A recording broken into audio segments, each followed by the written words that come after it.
So in case y'all don't know who I am, I'm Marguerite Crespillo, and every week we teach Real Estate 101. We do it Tuesday nights at 6 p.m. Pacific Standard Time. And I started this mostly because we do have several people, agents, who have a day job, right? And so it's really hard to attend a lot of the trainings and classes. So we do this every Tuesday night. And I have been in real estate 27 years. So I've done a ton of trainings, classes, workshops. So we always post the recording of these both in, for those of you who are with EXP, in our EXP World family. And I also post them in real estate success strategies and accountability, both Facebook groups. So you guys are welcome to invite guests anytime. No, you do not have to be with EXP. This is a brand agnostic class, even though I do have my EXP logo, because that's who I work for. So you can invite anybody you want to these classes. We've had real estate agents at all levels of their career. So it's not just for newbies, even though it says Real Estate 101. And a lot of the stuff we teach, including what Mitzi is going to talk about tonight, can really work for any type of business. So it's a great way to also build some relationships and stuff like that. So I am going to hand it over to Mitzi because tonight we're going to talk about psychotic, psychic. What are we talking about, Mitzi? We're talking about psychology, Perfect. psychology tips of the sales process. So clearly that can really relate into just interacting with other people in many capacities, even outside of real estate. But so I'd started to mention over the years, I've attended a lot of classes, trainings by a variety of different speakers who have shared a lot of things that I have been able to implement that I've found to be very helpful as I'm working with different people, whether I have a relationship with them prior to helping them through the sales process of real estate, or whether they're people that are brand new and I'm just making the connection with as I'm sitting down with them for the first time. So it just helps me to feel confident and to feel like, I have the ability to really set the stage. So that's why I thought it would be fun to do a class specifically about these topics. Perfect. So just to give you guys a little bit of insight too, Mitzi started out on my team, on my personal production team, and worked with me for several years, and has learned and picked up a lot of the skills that we've learned. And I'll tell you that I think one of the things that makes an agent successful, Mitzi and I talked about this, I think last week, is your ability to connect with people and your ability to help them feel like you can help them, and that you connect with them, right? And so your business over the years might change as you change. So for example, when I first got into real estate, I had young kids. And so ironically, most of my clients were, families with young children. Well, now that I am an empty nester and all my kids are grown, I've actually been selling houses to my kids' friends and families and stuff like that. So the ability to connect with people is huge. And a lot of that connection comes from a lot of the stuff Mitzi talks about. Mitzi has really become an extraordinary real estate agent. I'm super proud of her, and has done really well. And what I see people say all the time is how down to earth she is, and how real, and how they feel, a connection to her. And that's what can really make the difference between whether you're successful or not. And I know that we've had some challenges, obviously, over this last year with COVID, and it's been a little bit harder to connect with people in a physical way, right? Like being in their space and talking to them, but people are still craving that connection. So it's important that you find different ways. So let's dive in. Mitzi, you have some bullet points that you want to go over. And just so you guys know, please keep your microphones muted. If at all possible, ask any questions you might have in the chat box, and that way we can address those questions, and we'll have it available at the end for some Q&A. So Yeah, and one of the things that I found really helpful too, as we're working through these trainings, is having the opportunity to get that feedback from you guys. So I know kind of how you guys what your thoughts are, if you have questions, things like that. It really, really helps, I feel like, to for the information to really resonate and sink in. So many years ago, I attended a class at the Placer County Association of Realtors, and it was all about body language. And it's funny because there's a lot of things that we just do naturally that we may not even realize that we're doing. But I feel like, one of the things that really struck me was being that attentive listener. And I think sometimes, especially if you're meeting somebody for the first time and you might be feeling a little bit, nervous, what am I going to say next? Or, wanting to speak to all of their questions or concerns, you might kind of get wrapped up in thinking about what you're going to say and maybe miss a lot of what they're saying. And so, one of the things that really struck me when it comes to body language and things of that nature is just, even the positioning when you're talking to a couple, you want to make sure that you're talking to the man and to the woman equally, but not focusing too much attention on the man, especially for us ladies. It can be, you never know. Like, for example, I have clients today. I spent the majority of my morning with them, and she is absolutely the decision maker. So, getting kind of focused, talking to her or him, if I directed too much attention to him, that would be very insulting to her. So just paying attention to those types of things. I would talk to him and address him, but then I spent the majority of the time really connecting with her and talking to her. But see, when the roles reversed and he's the decision maker, then you still want to make sure you're spending more time really connecting the conversation to her for different reasons, especially for us ladies, so it can get a little tricky, but just making sure that you're making that eye contact with the both of them and just making more eye contact with her. I know it's silly, but it's just unfortunately the way it is, because we want them both to feel comfortable with the interaction. So that's been something for me that's been really, it was very eye-opening. So I started to really pay attention to how do I present when I'm in that scenario? Are my shoulders back, my head up high? Am I carrying myself in a way that's confident? And just really making sure that, I'm not getting too absorbed in what the questions are. If I don't know the answer, I'll say, you know what, that's a great question. I'm not 100% sure how that would work, but let me actually do some research and I'll absolutely get back to you, as opposed to trying to like fake my way through it. Like I might have. If you don't mind, I wanted to pop in on that topic a little bit. So it is something to keep in mind. And I see that we mostly have all women on the call tonight. Is something that is really important is women are usually much more sensitive than men are to anything that they feel is questionable. That also includes how you dress.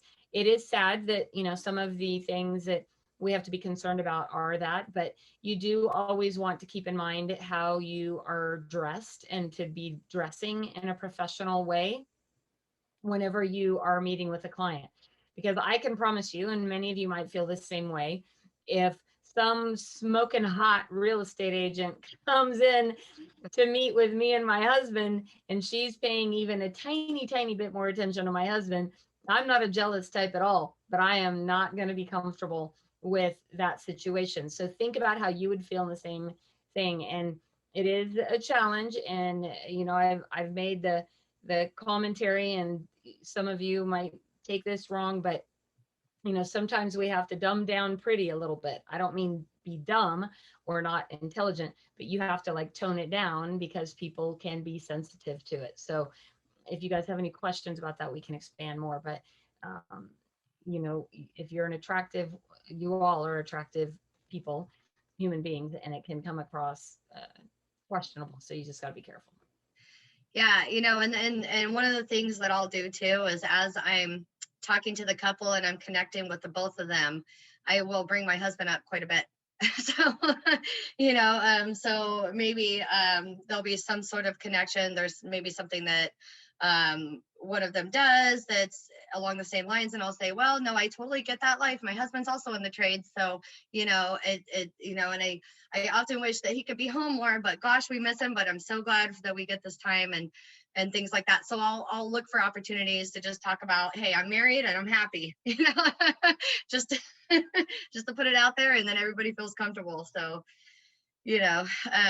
but also one of the things that it was interesting, that class that I'd taken many years ago, speaking of men, that the speaker talked about, and he was a man, was specifically the body language or even positioning, like as your clients are coming to meet with you. I'm very intentional. It's going to sound silly, but I always sit to the right of the man, no matter what. Like, so if they come in and they're already sitting, I'll make sure that I position myself so I'm to his right, because I had gone to that seminar. It made sense to me for whatever reason. Psychologically, men put more, I don't want to say importance, but they respect more what's a woman that's to their right. I know that sounds silly, but I've always just followed that philosophy. And so I make sure that I don't sit to his left, no matter what I do. So that's always in the back of my head. Have you heard that as well? That brings up a quick question is, we have couples of all styles these days, right? And so if you have a gay couple, for example, does that rule still apply? Or is there a way, does it appear to matter? Does that rule? In that case, all bets are off. Okay. You know what I mean? I just position myself wherever it makes the most sense, and I sit down and I connect with both of them. And no matter what, a couple, there's always going to be two different personalities, and one's going to be a little bit more just kind of big, and the other one's kind of strong. Yeah, stronger personality or a more dominant type personality. Right. So I use less words with the person that has the more dominant personality, because I know I can say a lot of words and it can be exhausting. But that the person that really has that more outgoing personality, then I'll kind of connect with them a little differently. So I try to match the communication style of the person that I'm talking to. And many of you guys too might have seen, there was a training, I'll see if I can post it in our group, on the DISC profile. Mm-hmm. Extraordinary training. And I know Mitzi's been through that, and we're talking about a lot of things that do happen to come up on the DISC profile. So we'll see if maybe in a couple of weeks we can do a class on that. That would be really cool. Yeah, that's a fun one. It's funny because I remember when I first met with you and I first sat down with you, Marguerite, years ago. You had me do the DISC. You had me take the test, and I didn't know anything about it, and I didn't really understand it. And there was no way, even after taking the test and reading my results, that I could have even pinned any person that I came across as, oh, you're a high S or not high C or I or D or whatever. Like, I didn't understand the difference. But now I can meet someone, and within a few minutes I can tell what their dominant personality style is, and then I can really speak to what that is.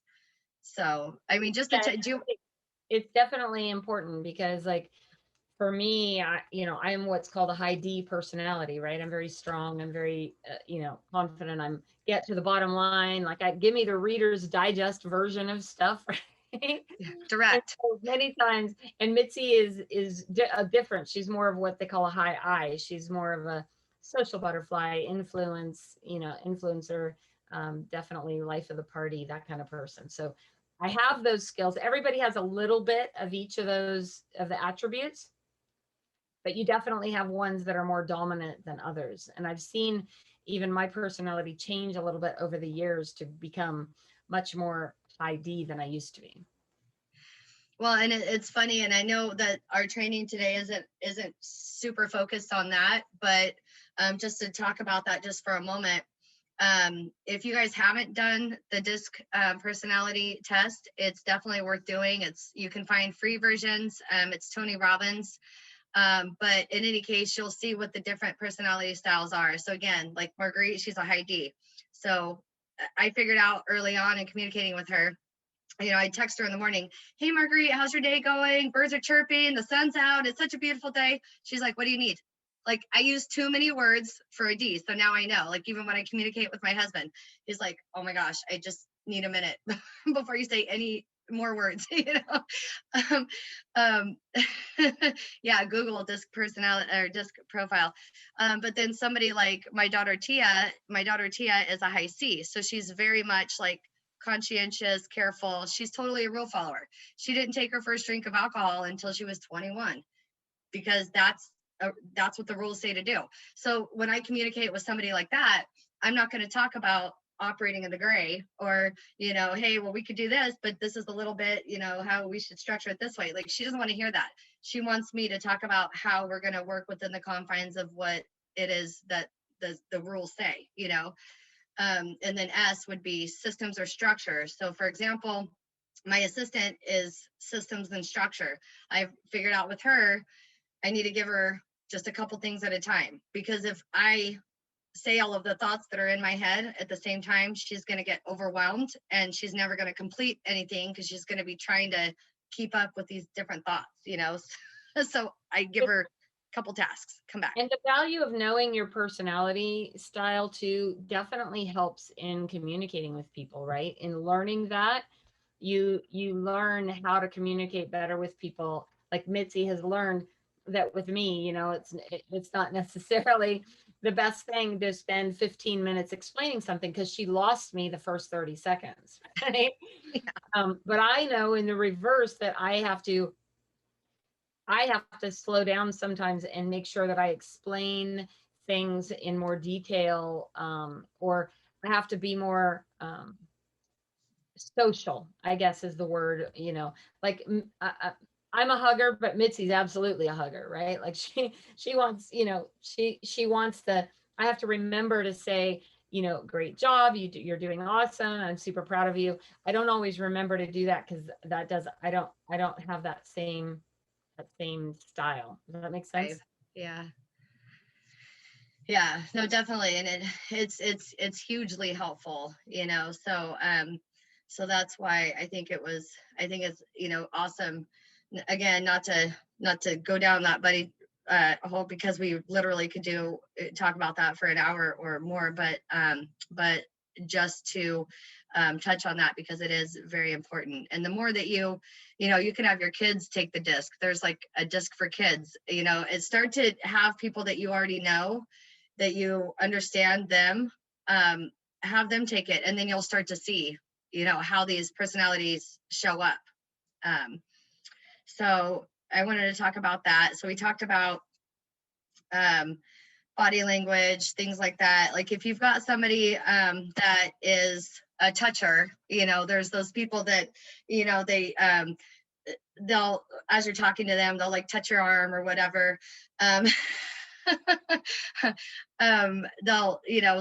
like constantly looking for that point of contact. So, touch their arm back or whatever, just, oh, well, this is a great house or whatever, because that's what they want, and they're always going to hug you. Same thing as me. I just really, enjoy that human contact. So it's just matching that communication style. So how many of you guys have heard the term mirroring? When it comes, no? Okay. Mirroring, like looking in the mirror. Right. Yeah. Yeah. Sounded like you said marrying. No. Don't marry your clients. That's a whole different training. Whole different class. Yeah. So mirroring. So when you're communicating with someone, just paying attention to their body language. I've gone on listing appointments before, and it just happened a few months back. I showed up at the listing appointment. I had a lot of information. They had a lot of questions. And I could tell as we were kind of getting towards the end that I had totally lost the husband. Like he was like, looking at his Apple Watch, and he's like looking at the clock, and he's like just totally somewhere else. So, I said, okay, well, do you guys have any more questions? Like I totally deferred from my listing presentation because he was done. Like I needed to get him engaged. You know what I mean? So, so of course I'm not going to do the same thing as him. Well, look at the time, but at the same time, as your clients are kind of leaning in to hear what you have to say, lean in a little bit, if they kind of sit back in their chair. I mean, don't do it so they're like, oh my gosh, everything I do, she does. Like, that's weird, it'll come across as like, obviously, that you're really just trying to do everything that they do. But if they're leaning back and they fold their arms, give it a couple minutes and then say, well, and then just lean back and fold your arms. It can be really helpful because we're attracted to people that are like us. It's that point of affinity where we want to communicate and be with people who are like us. So it's those little subtle things that people pick up on subconsciously that, if you're able to do it in a natural way, then do it. And you can practice, on just practice on people in your household. Don't even tell them you're doing it. Just as you're communicating with them, just kind of copy what they're doing, but in a way that, again, isn't like, wow, okay, mom's doing everything I do. This is weird, and then you can get better at that. But that's the reason we do it, is so that subconsciously the people that we're meeting with feel like they can connect. So here's one that I wanted to talk about, that's been really, I learned all from you, Marguerite, and that was setting the stage. And I think that it's really been awesome. I'm going to let you explain what I mean when I say setting the stage. So what that means is that, like, I like to think of anything that you do, especially when it comes to business, if you think a little bit about it like a play or a show, right? If you think about, like, watching a play, like a Broadway play like Wicked, there's what's called on stage and off stage, or front stage or backstage, right? So backstage is where everything happens to get prepared and ready for it, right? Where you're putting your packages together, you're getting all your stuff done, everything is ready to go when you get in front of a client. When you get in front of a client, you're now really on stage, which means you want to be prepared. You want to have your presentations together. You want to create a space where they feel comfortable and warm. If you are having them come into your office, which is ideal, although right now things are, very different. When they come into the office, it's a game changer to just have a welcome sign that says, welcome, Mitzi and Xavier, right? Everyone loves to see their name in lights. Like, whenever I go into my bank, I happen to know the bank manager there, and he's always like, hey, Marguerite, how are you? It makes me feel special. Right now, I don't know what he's done to remember my name. Who knows? But the fact is, somehow he's remembered my name. And, but put their name and a little tiny welcome sign at the front desk. If you work in a larger office with other people, you can always have the receptionist put that together for you, or you can have it at your desk and you walk up and you set it at the desk, right? Having sodas or drinks available to welcome somebody. Making sure that your office space and the place that you're going to meet them is clean and clear and is ready for the client. Like, you pretend that today you got a client who is going to buy $1 million house. How would you show up? Would you show up any differently than the client who's buying a $300,000 home? The answer should be no. You should show up the same way, no matter what they're buying, what price range they are. But don't you want to make people feel special? Those little tiny details can make a huge difference in whether they decide to work with you or not. Absolutely. So I had clients that came in from Southern California just this last weekend. And when they came into the office, I had a pot of coffee on. I had hot water all heated up with, an assortment of tea. I had croissants. I stopped by my local bakery and I had them put together an assortment of croissants and different baked goods. And then it's also, I feel like it's also important, like, okay, maybe you can't do that. Maybe there's not an office space that you're going to be meeting them at. Maybe you're meeting them at Starbucks or your local coffee shop, whatever that is.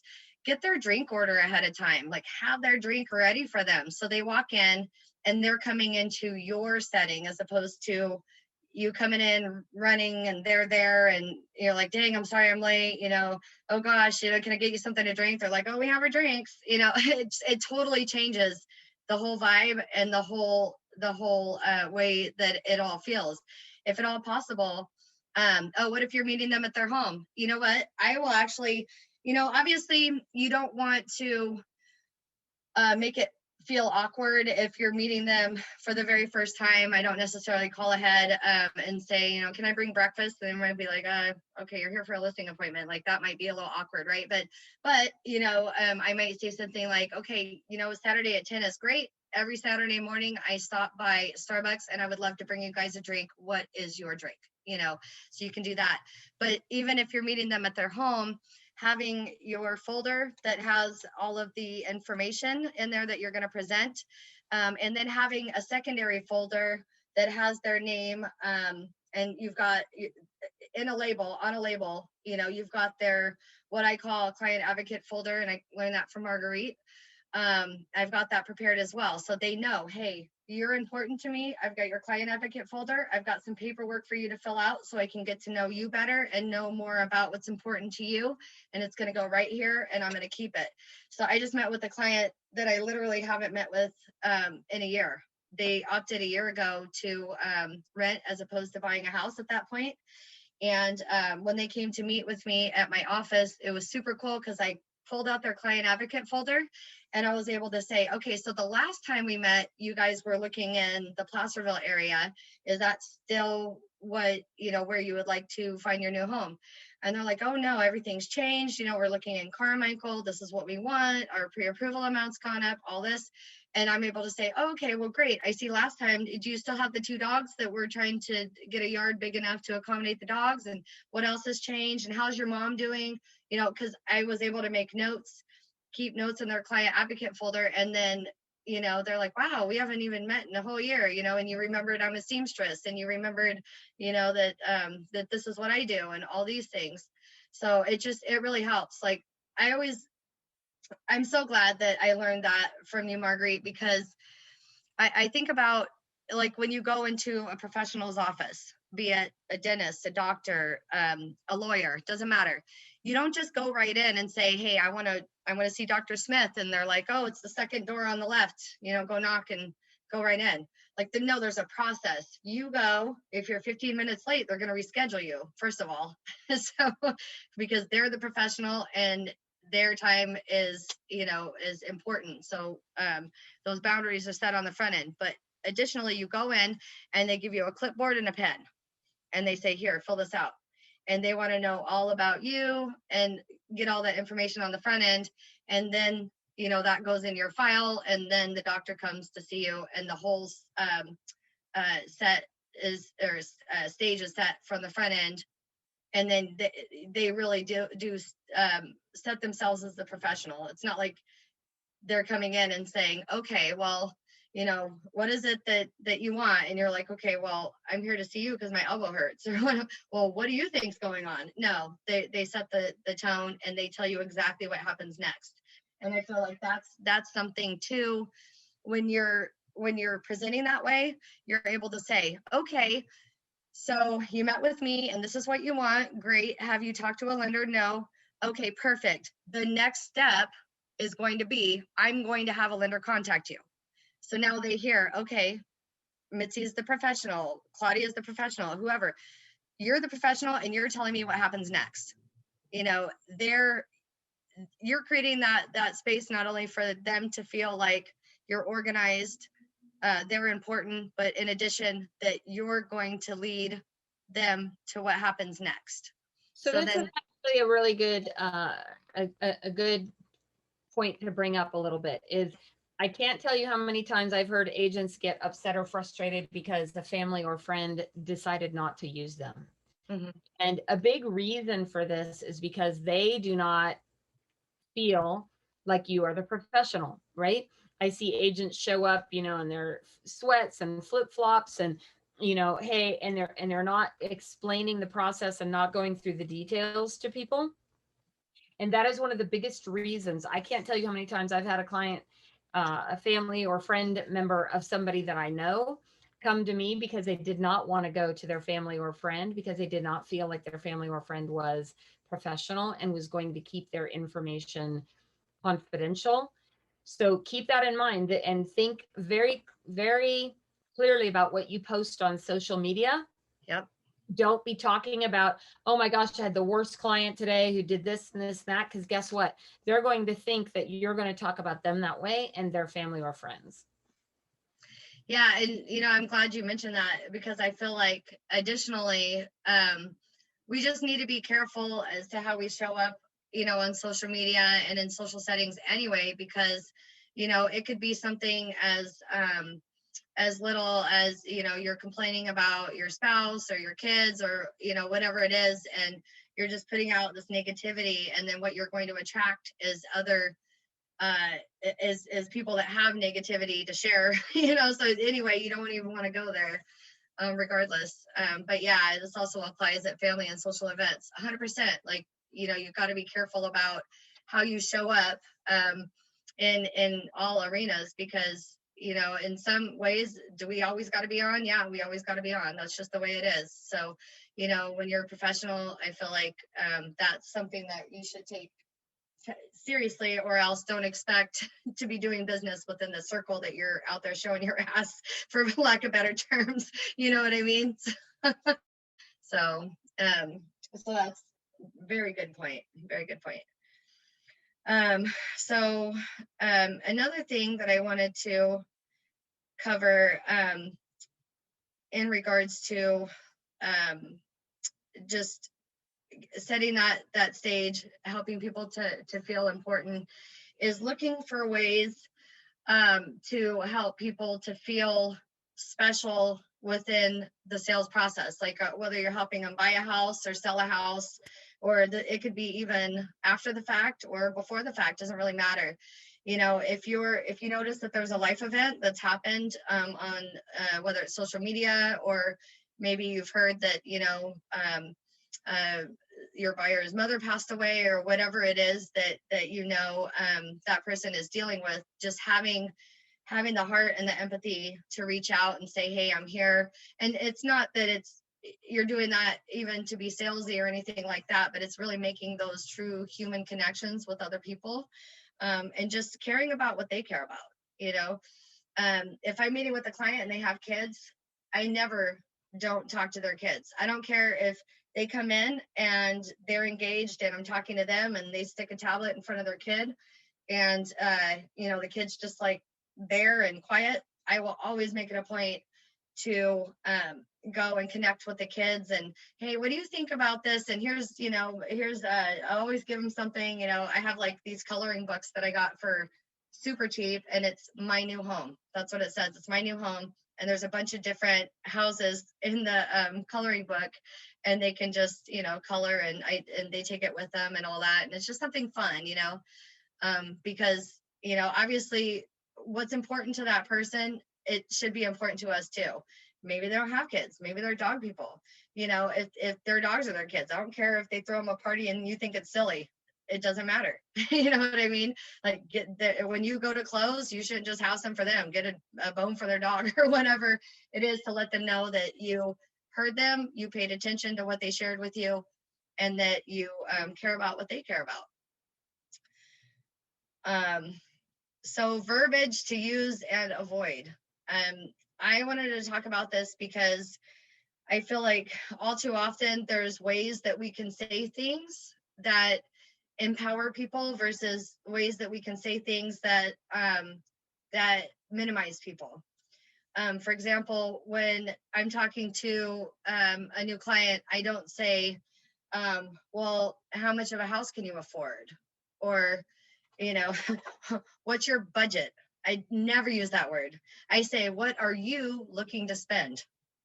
Because the reality is, they know whether or not they've got a budget that's healthy, or whether or not, they've scrimped and saved and this is what they can do at the time. It does not matter. Yeah, that's a great one. What price range are you comfortable with? And it's funny because years ago I had an assistant, and I would have her sometimes set up searches for new clients for me. And she would reach out to the clients, and I'd hear her say, well, what can what budget can you afford? And I'm like, oh my gosh, no. So I pull her off the phones. I'm like, no more. Because you do empower people with those words. Let them they know what they're looking to spend. They know what is comfortable. Yeah, what's the price point we should be respectful of? That's great. All of those things, it really matters. Also, I never say, so when you buy that house, or when you sell your house, or when you get an offer, or when you close escrow, it's always us. Like, I'm buying the house right along with them. So when we close escrow, this is going to happen. Or once we sign documents, even though I'm not signing anything, or once we do our inspections, it's as if I'm a party, even though I'm not, because I want them to feel like, it's kind of like when you go to watch a boxing match. There's the fighters, but then there's the people that are in their corner that are keeping them hydrated and wiping off the blood and the sweat and all that.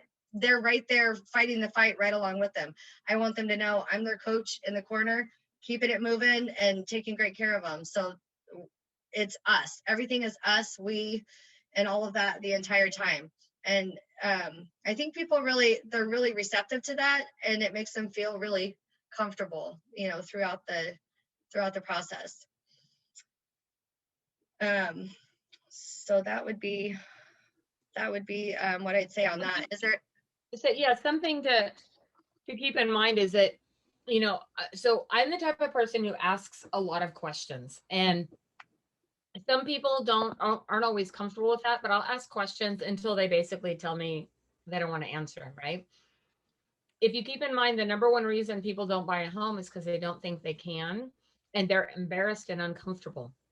Right. So you want to try to help them feel as comfortable as possible.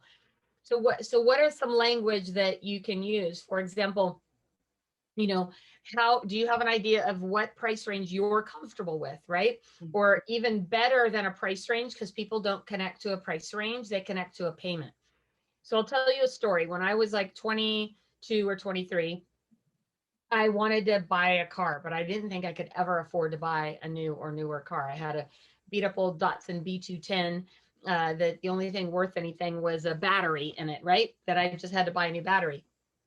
So I happened to drive past a dealership and I thought, well, I'll just go look, but I know I can't afford it. Well, the salesman came out and he said, how can I help you? And I said, oh, I'm just dreaming. I don't think I can ever afford to buy a car. And he goes, really? Like, how much of a payment would you be comfortable with in a car? And at the time I was like, well, I could probably afford like $150, right? And he goes, well, let me show you some cars that will work in that price range. And I was like, what?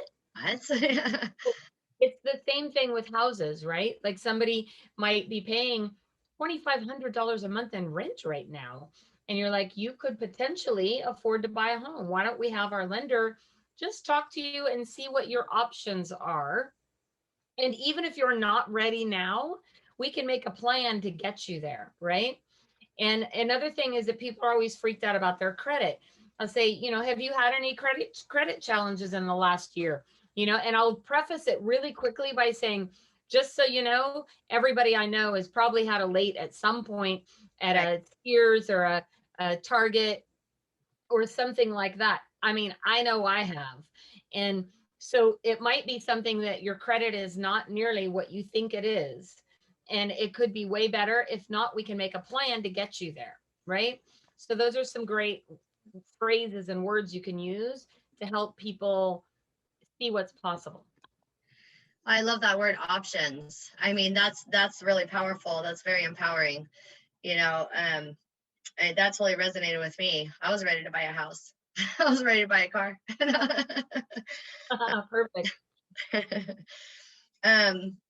Yeah, and that's the thing, you can definitely practice those words so that they're very natural as you're talking to potential clients and just helping them to understand. And I feel like one of the things that I hear a lot too, especially as we're getting going, is well, I don't want to bother them, or I don't want to bug them or come across as pushy. And the reality is, as we're having these conversations with people that we care about, or even people that maybe we don't have the best connection with right at the moment, maybe we're just meeting them at a party or something of that nature, it's when you empower them with your words and you use words like options and what do you want? What payment would you be comfortable with? These types of things. It gives them the ability to start to open up their mind to be able to see themselves accomplishing that goal. And then, ultimately, not only are we helping them and, earning that commission and completing a sale, like that's not what it's all about. We're becoming part of their story in that first home, and then helping them in the future to upgrade and then get what they really want and things like that. So I don't know about you guys. I'm just very open by nature.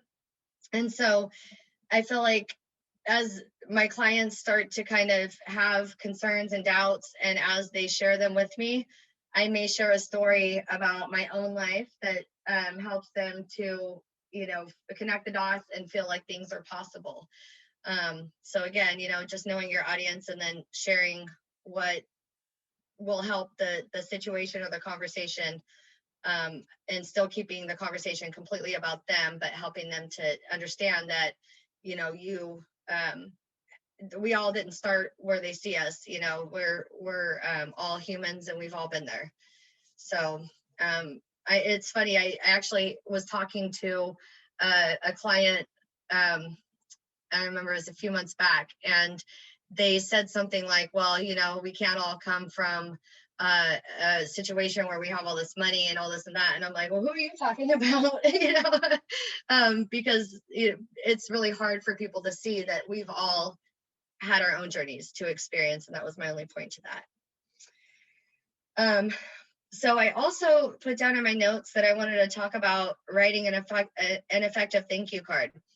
So I recently had a seller who I had met with. She reached out to me, and she said she's going to be talking to a few other agents, but just so happens that she's got an ADU unit in the back of her home, and my dad happens to live there. So I was one of the agents that had the opportunity to talk to her because of that. So she just thought it would be fair to give me the opportunity to interview versus just sticking a for sale sign in the front yard and selling her house and then just letting me know that, hey, you've got somebody new to pay rent to. So I went and I sat down with her, and I went through my presentation. And then as soon as I got back to the office, I pulled out my thank you cards. I've got a ton at my office. I've got stamps, thank you cards, the whole bit. And then I hand wrote out a thank you card.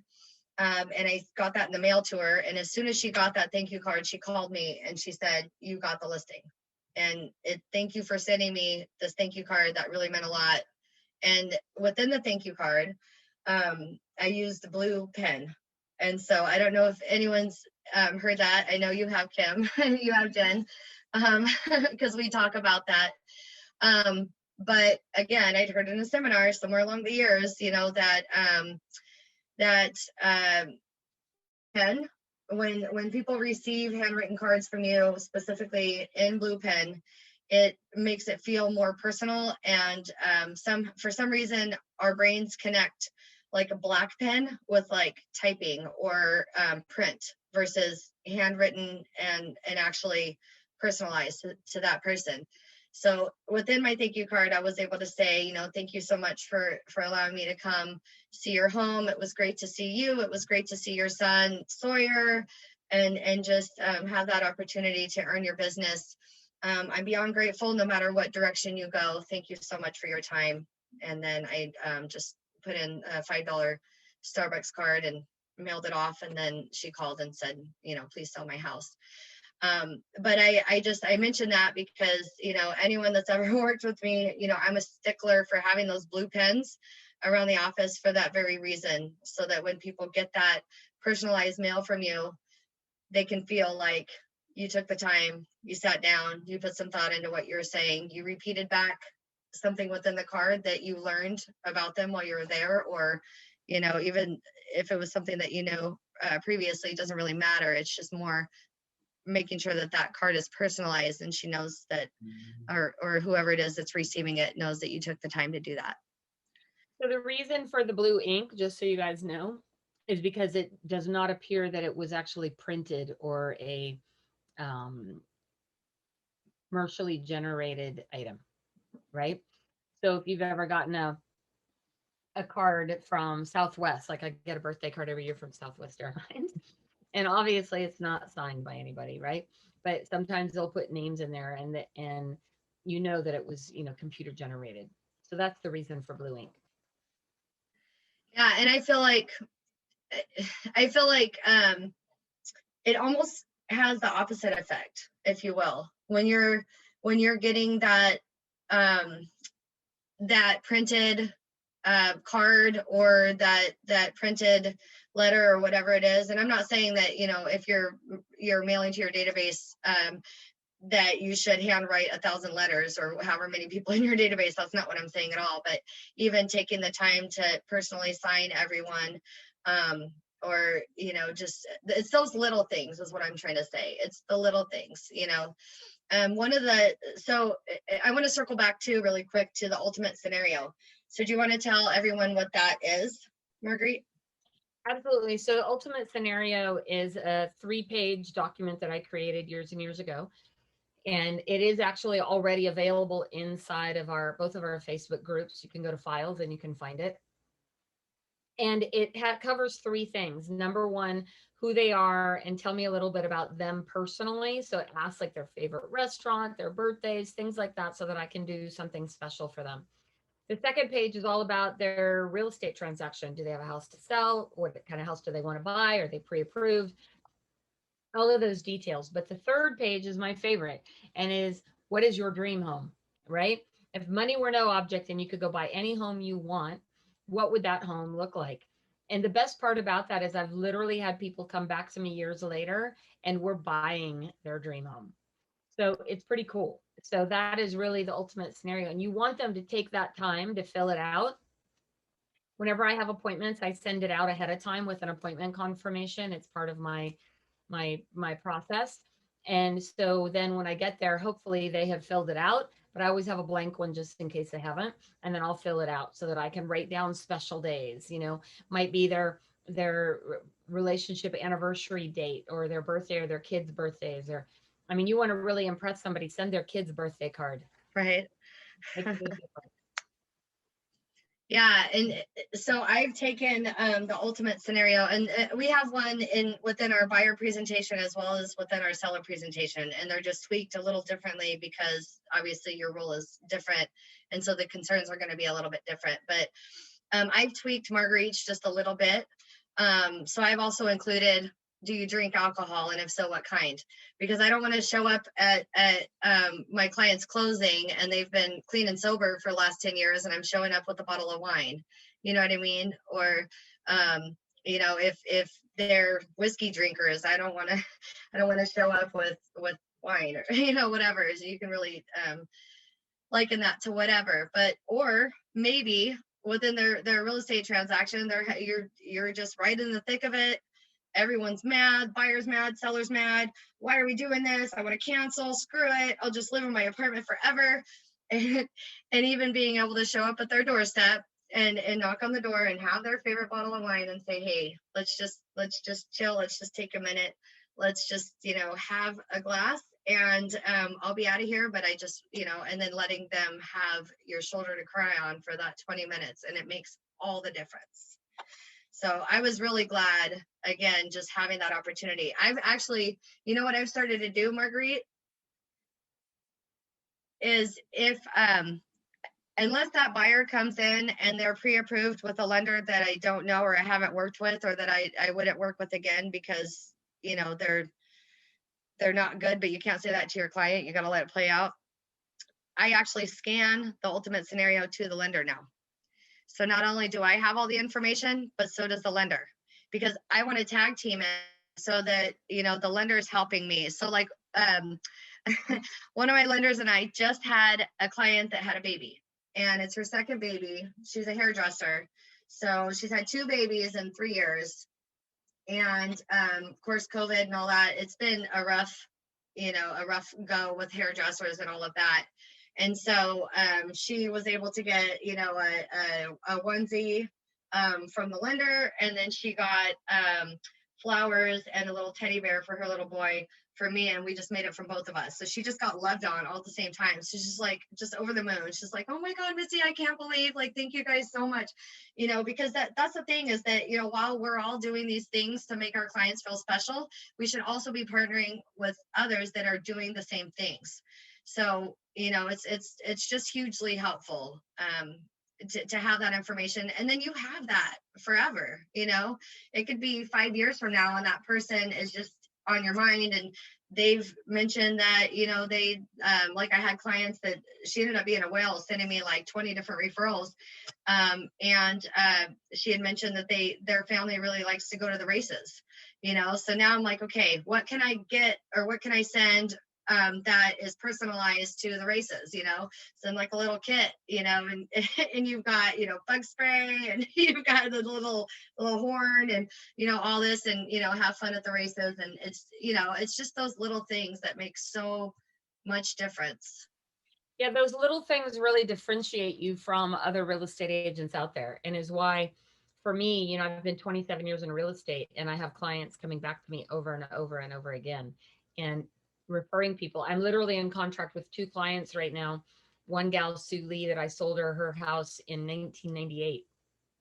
Wow. And in contract now again. So, she remembers, right? Like the little details that I did during the transaction and over the years that have made her feel special. And that's really what will make the difference between you and the average agent out there. And it is also what will help you survive any changes in the market, which they're all coming, right? Things are going to shift and change.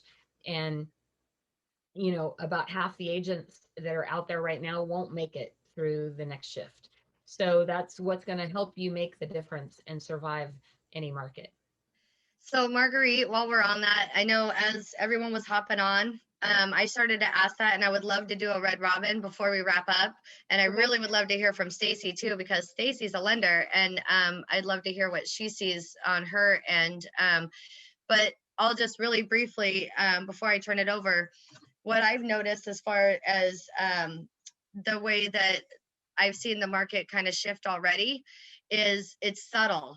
Whereas houses that ordinarily, or not ordinarily, but a month ago would have hit the market, they're competitively priced, they would have had 20, 30, 40 offers, and I'm like, oh, we only have like 2 or 3 offers. Did we overprice the house, or are buyers getting tired of this, and with rates going up? What do you see, Stacy? You're muted. I think borrowers are getting timid. I think they're spooking real easy. I've had 3 fall out this week. It's Really? Tuesday. Wow. It's they're just getting timid right now, and I'm not sure exactly what it is. If I've got a young clientele, a lot of people are very concerned about the fact the rates have gone up a little bit. Yeah. Overall, rates are still low. Yeah. We're still in the low 3s. I think it's so funny when people are all freaked out about the rates, because when I got into the business, rates were in the 10%, right? When they got to like 8%, we thought they were never going to drop lower. Mm-hmm. And so, you guys, this is the value, and maybe we can put this on the agenda too in the coming weeks, is paying really close attention to the statistics in the areas that you service. And if for any of you guys who are in the Sacramento area, the general Sacramento area, there's a great guy, we'll get him on here coming soon, Ryan Lundquist, who runs sacramentoappraisalblog.com. And he actually just posted something the other day that the inventory is just tiny bit creeping up, little teeny tiny. So it is very subtle. And, buyers are to the point where they're not willing to pay 30, 40, 50,000 over asking right now. I know that I personally am in contract on a house in San Diego that I'm buying as a rental, and I completely got outbid. I tapped out. I'm like, no, I'm not going any further. Well, guess what? The other buyer got cold feet, and they came back to me. So Awesome. we're going to see more and more of that. And so you guys really pay attention to your local numbers and what's going on with them. How about you, Christy? What are you seeing? Okay, so that house that had 122 offers on it? Okay, I was one of the offers. Yep. And when I walked into the house was priced at $399.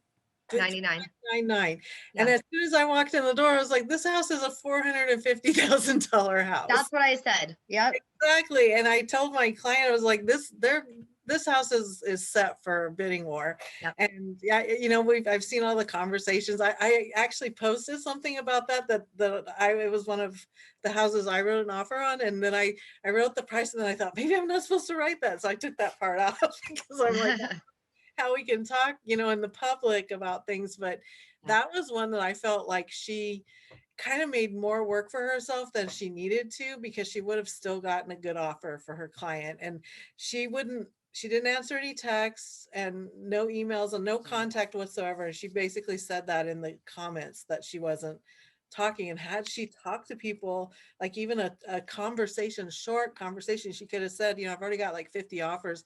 And my client would have thought, oh, this is not going to be the house, because he's only got a certain limit that he can go. And we put so many offers that they would have given us a chance to not write an offer. And I think a lot of agents felt that way. And so she ended up being overwhelmed with all those offers, because she had to do the spreadsheet and everything. But we're also starting to see sellers getting a little bit greedy too, right? 100%. And what you'll see is a shift, and it is ever so subtle. And so this is really the important time, you guys, to make sure you're really staying in contact with your database. You're staying in close communication with your client. I just told the client today, I said, look, it's going to feel like I'm trying to pressure you to buy a house. And I want you to know that pressure is not from me. I'm just trying to convey to you what is currently going on in the market. Because I just had a $350,000 client who's coming from out of state, right? And so they're having sticker shock, and they want a 2,000 square foot house in, Roseville. I'm like, I don't want to discourage you, but I do want to help educate you about the market. And I'm not going to be here to pressure you. What I'm telling you is we're in a market right now that you can't wait a week or 2 weeks to make a decision. You literally are probably going to lose out potentially on your first few offers. Not always. I just happened to get lucky and got one accepted yesterday. But you do want to that's the value of having those upfront conversations with people where they understand more about what's going on in the market. 100%. What are you seeing, Veronica? Yep. All right. I'm on my car. It was through my radio. God only knows what was going on. So, my buyers are super tired. So like right now, like they walk into a house, they love the house. And then the next question is, how many offers are there? And I'm like, we're in Plymouth Lake. Every house is getting a ton still, somewhere between like 10 and 15 as standard. And they just don't want to make offers. They don't want to come, they don't have the deep pockets, so they don't feel like they can participate. And so they're looking at new builds or they're postponing. So I do encourage you guys right now, as I mentioned, I do encourage you to still submit offers and tell them that you would like to be in backup position, because I'm serious. Buyers are bailing, and we're not seeing as many offers, and we are seeing a buyer bail out and your buyer potentially being in a position. So obviously we don't want to raise hope for them, but I would hesitate to not go ahead and submit offers and just say, hey, we'd like to be in backup position if your other buyer doesn't work out. We're seeing them come together. So something to think about. It looks like Mitzi stepped away for a second, so we'll just take a couple more questions, and then we're here for an hour, so we'll wrap it up. So who else is on here that wants to say something? Anybody else have any questions or comments? I see we have a couple new people on here tonight, Carlene and Jacqueline. Anything you guys would like to ask or add to the conversation? All right, well, is there anything else you wanted to add, Mitzi, before we wrap it up? No, I think it's so helpful that we have these conversations, because it's validating to see that you guys are all saying what I'm saying as well. And we are all in this together. If any of you guys have any questions, or you need help, you get stuck, don't ever hesitate. Reach out to Marguerite, reach out to me. We're here to help. You have any lending questions, call Stacy.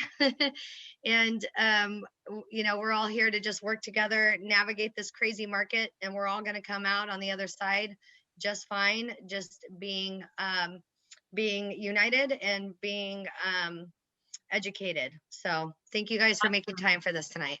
Thank you guys so much for joining us. If there are topics you want to hear about in future classes, please don't hesitate to shoot me a message and we'll get it added to the calendar. All right, you guys have a great night. Thanks so much.